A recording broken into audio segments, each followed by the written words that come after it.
एक छोटे से गांव में जहां आबादी बहुत कम थी, वहां एक डायन का अंगना था। लोग कहते थे कि उस अंगने में डायन रहती है जो रात को अपने डरावने साए के साथ घूमती है। बहुत से लोगों ने डायन के बारे में कहानियां सुनी थीं, लेकिन कोई नहीं जानता था कि ये सब केवल कल्पना है या असली है। एक रात गांव के एक नौजवान लड़के ने अपने दोस्तों के साथ मजाक में डायन के अंगने की तरफ चला। उन्होंने डरावनी कहानियों के बारे में बात की और एक एक के अंगने के पास पहुंचते गए।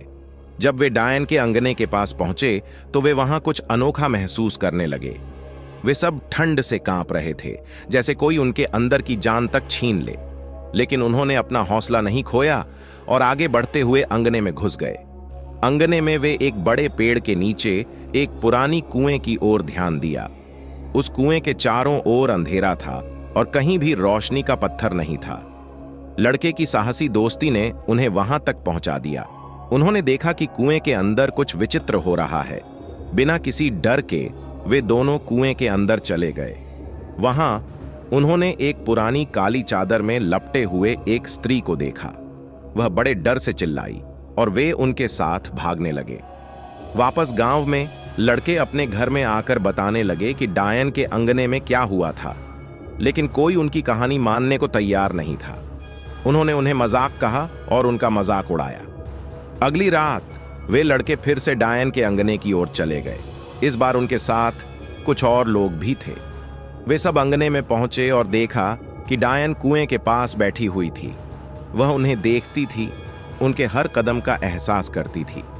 एक लड़का ने उनके पास जाकर कहा, तुम कौन हो? हमें डरने की कोई आदत नहीं है। लेकिन डायन चुप रही और उन्हें अपनी नजरों से गहरे अंधकार में घोल गई।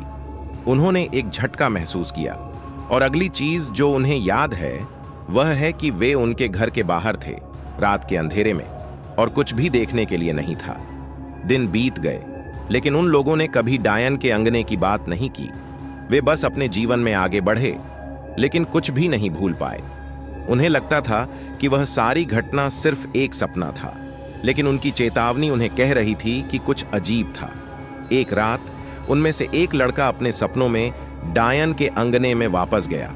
उसने देखा कि डायन कुएं के पास उसी तरह बैठी हुई थी। वह डर के मारे चिल्लाया, लेकिन कुछ आवाज नहीं आई। फिर उसने अपनी आंखें बंद की और जब उन्हें खोला तो वह अपने बिस्तर पर था। वह समझ नहीं पा रहा था कि वह क्या देखा था और क्या वह अपनी देखी बातों को वास्तविकता में बदल रहा था।